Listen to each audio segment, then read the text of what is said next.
Have you seen the limited edition white wine drunk history? It's available online.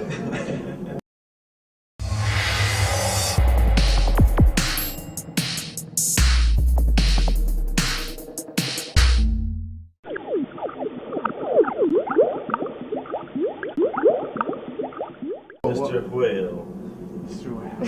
Yeah, which one's Gordon? Which one's Whale? I'm the whale. Gordon's on a screen. This is James. I'm the He's the .com. I'm the .com. Okay. I changed my name to James.com. Really good. Cool. Well, just introduce who you are and who you play and which segments you Watch your hand. Yep, watch your hand. Watch your hand. Sorry. I'm Jeremy and I direct Drunk History. Jeremy what? Jeremy Connor. Okay. What? I'm John C. Reilly and I play Tesla. I'm Crispin Glover and I play Edison. I'm Derek Waters and I created Drunk History. All right. So. And you play And I play Westinghouse. Sorry. Um, I'm still in character. where's the hair? It's in my mind. It's in my head. So when you guys are deciding which history piece to do, just talk about the process of that. It's really about people that we know that mostly are all comedians that we know in the comedy world and that we know like to drink and just happen to be very smart. And some of our friends are smart about historical moments and we just ask them, what is your favorite moment in history? It's never a choice like, oh, we should do one about Tesla. It's like, oh, we love this comedian Duncan Trussell. What's your favorite moment in history? And also, what moment in history do you feel like more people need to know about? That's the other addition to getting new stories about history. Yeah. What about the narrators? Yeah, that's who I'm talking about. Like, Okay. That's who they are. Okay. Mostly all comedians or writers. 'Cause they're better at telling stories than historians that I've met. John and Crispin, what was it about this moment in history and these two historical figures that you liked? That's not why I did it.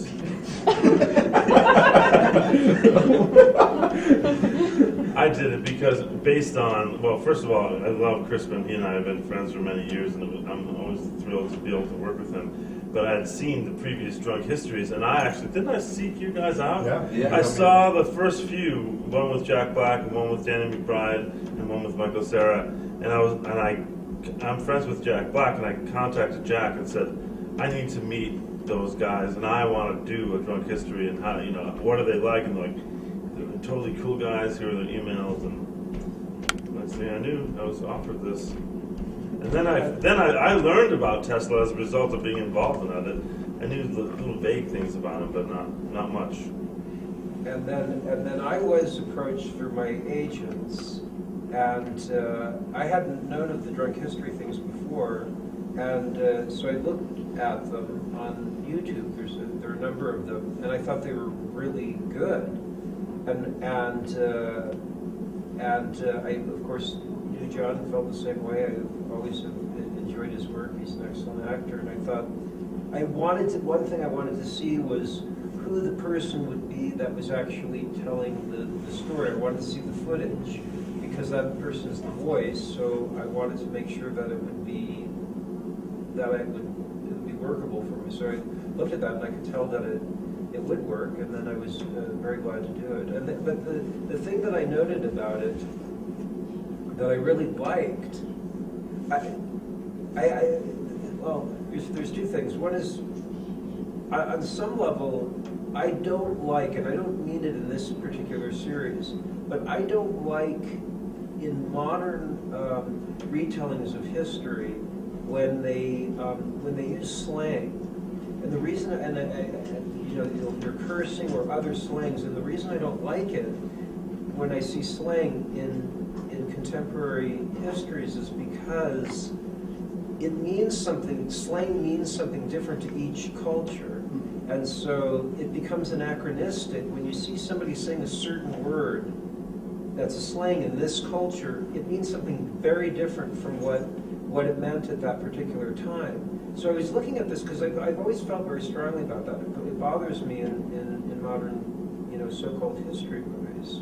And I thought, well, now this definitely has that quality to it. But there's something else operating that I really like, and what that is that the modern vernacular that comes out, because there's somebody that's speaking that's drunk, it's admitting that that this is not accurate. We know this isn't accurate. And that's what I find so much as a problem about almost everything, not just histories, but it really bothers me when I see lies. And I feel like so much of media has to do with, propaganda, so a certain kind of propaganda that's existed. So anything that can shear away propaganda and say, what you've been seeing isn't true, I really like that. And I think this gets to that point because you have this admission, this isn't accurate. And I think I was about to say before we started, I'm sure you've had it happen where you've done an interview, you've talked to somebody, they're in the same room as you, they've had a recorder, you look at what has been written, and it has like nothing to do with what you just talked about. And then we read history books about George Washington or what have you, and who knows what these people heard or knew, and that we're about the person that they're writing about, and it probably has very little to do with what actually happened. Maybe you can kind of figure something out, but this admits that. But what happens is there's this emotional truth that can come through, and that's great. And the fact that we know it's actually very honest in that fact, as most things aren't. That's kind of like the super mission of those shorts, too. That's the thing. That's one of the reasons I got so, into them, is that I thought, wow, this is like they're actually teaching people about history. Right. It's so funny. Right. But how many young people are looking at this that have no idea about Thomas Jefferson or Benjamin Franklin, and they're actually learning. It's a kind of a fractured way of delivering it, but there are certain facts that you're picking up. I think it's at least as true as things that are soberly told. I think because those things we don't know, even though it's told in this sober fashion, we don't know that that's. I mean, how many times have you seen on these history channels? They'll cut to some expert sitting at a desk and, well, Adolf Hitler loved butterscotch, and so. The reason he bombed this candy factory in Dresden was clearly because of butterscotch, and you're like, you're just deciding that. Right. How true could that be? The further you get from history, the more people just feel, especially so-called experts, they start to feel free to just, Little known fact, Adolf Hitler did in fact love butterscotch. And he was a vegetarian, which is actually true. There's a documentary called High Hitler, where some people have this theory that he was high the whole time, and that's why. Explains a lot. That's why he did it. Would you guys do? That's something else I read. I read something like a quote of everything that's been said bad about Hitler, and it's like, just every possible thing that you can possibly think of is bad. That's been the description. So it comes to the point where you realize, well, I mean, probably some of these things are true, but I mean, everything? Everything? At a certain point, people are just trying to top each other. Would you guys do a drunk history Hitler? Hitler? Too much, man, too much. It's good to stay away from that. People get very upset about that stuff. I wonder why. I don't know. When you got Antietam would be good.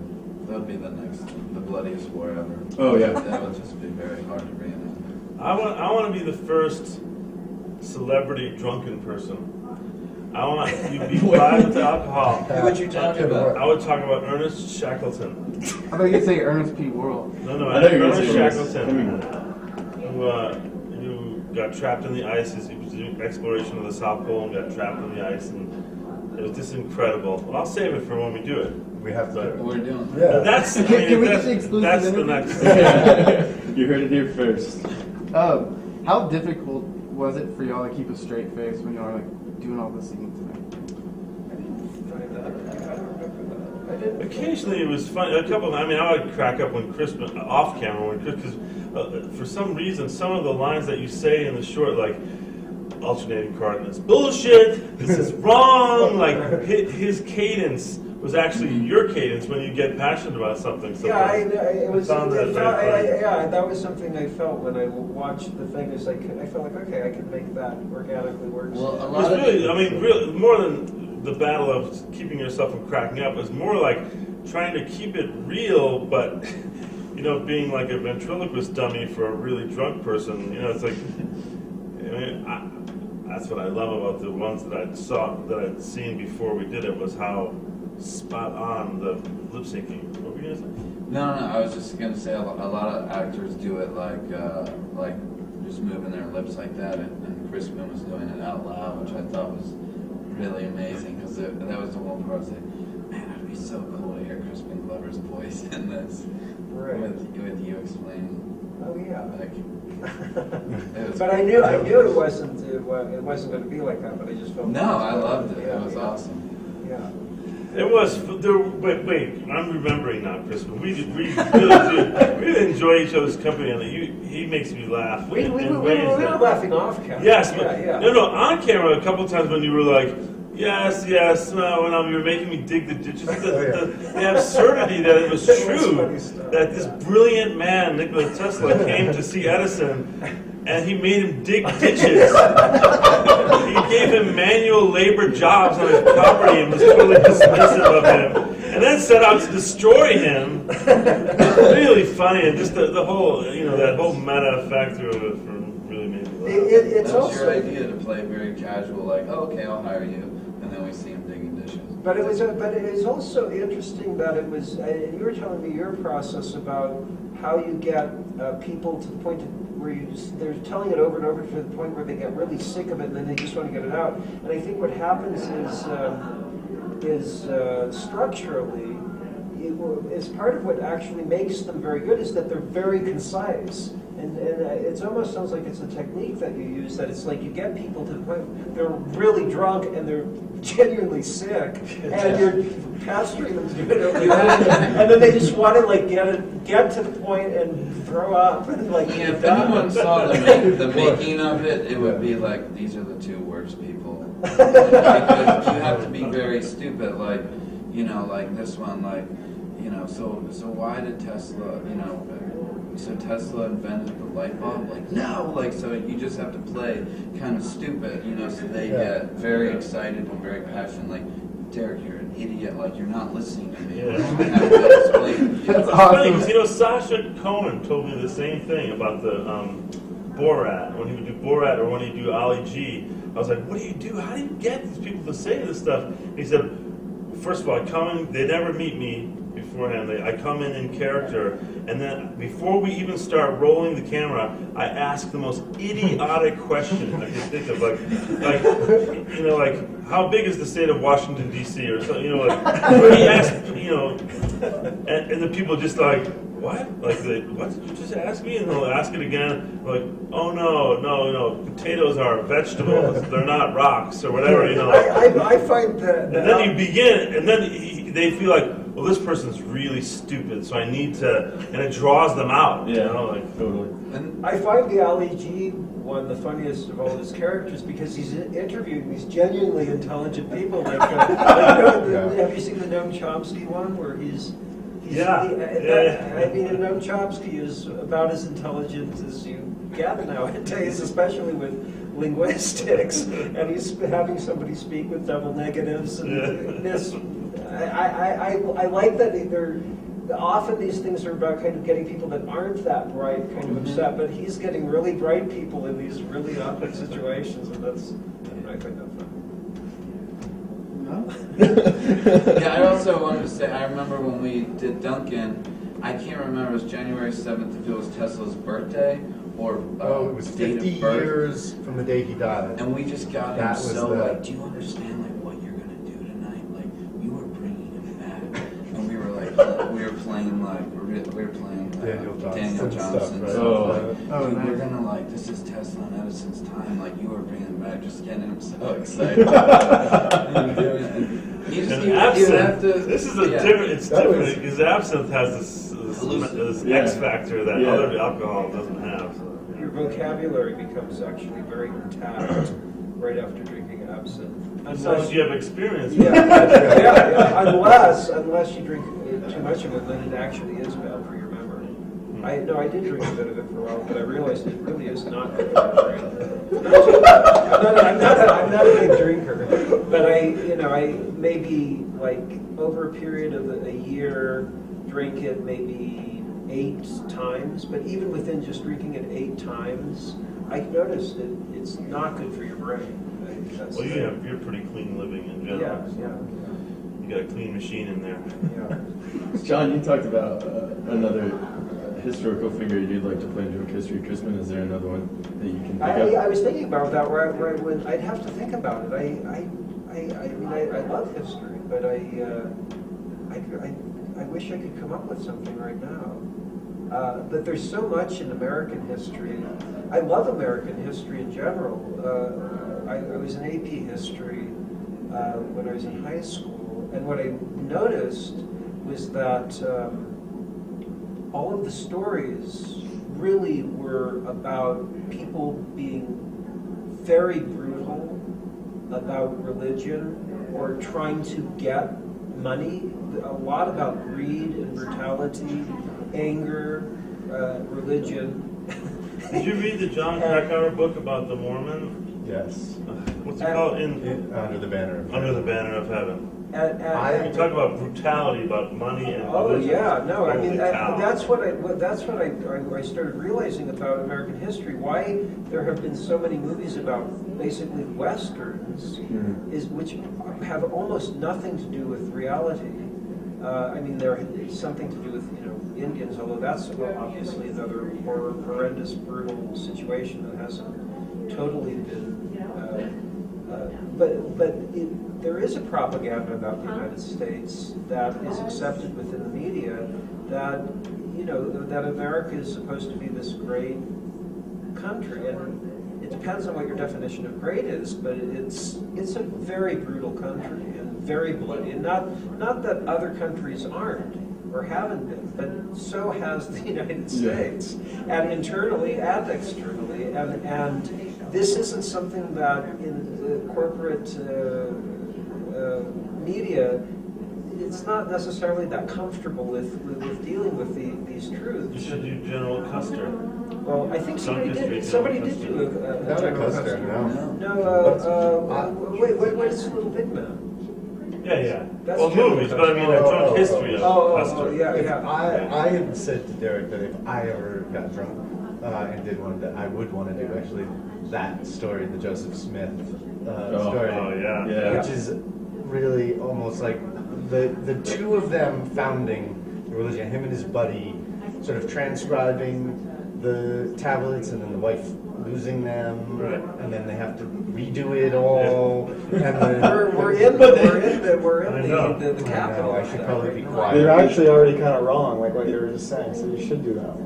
Yeah, the history, it's already a little bit off. I can't remember. The South It's Park pretty good, it was episode. pretty good. Yeah, the That's South the Park. best The story. South Park episode's amazing. Which I have not seen, but I heard Oh, that they it's basically do fantastic. They sing a song explain the religion, and in the middle of the verses is dum da dum dum dum. It's awesome. What drunk histories y'all working on next? Do y'all have something Sure. planned? Can we say the one that we interviewed? Yeah, It might not turn into anything, but we did do a great interview with someone talking about the death of Socrates. Oh, wow. Which is amazing. We've never gone that far back So in good. history. Or That different countries. sounds really good. And then it'll be on HBO February 19th. Togas. Togas. And we're gonna be making more for Awesome. HBO. Awesome. We're excited. Looking forward to it. Guys, thank you so much. This was And, awesome. and this episode will be on March 20th. March At 20th? midnight on HBO. Cool. Well, you said the 19th. I'm sorry. Which one? It's the 19th. I just found out an hour ago. I'm Oh, sorry. really? Are y'all gonna make like a compilation DVD like later on down I the would road? love to, but we have so many great actors that DVD would be so expensive to make. Yeah. Why? Well, I wouldn't. How would we make? I mean, saying, okay, you guys agree to have this DVD sold. So you I, Put me have to put me on there. renegotiate. I'll do it. I would feel. John will do it. I think you might. I bet you would, because yeah. everybody's done it in kind of the. Yeah. You don't think everybody Also, all of would the work? famous people, their voices don't even appear on this. Yeah. It's just I pantomime. think, I mean, it seems to me you should just keep doing them for a while, and at a certain point when feel like it makes sense, I don't think you'd have.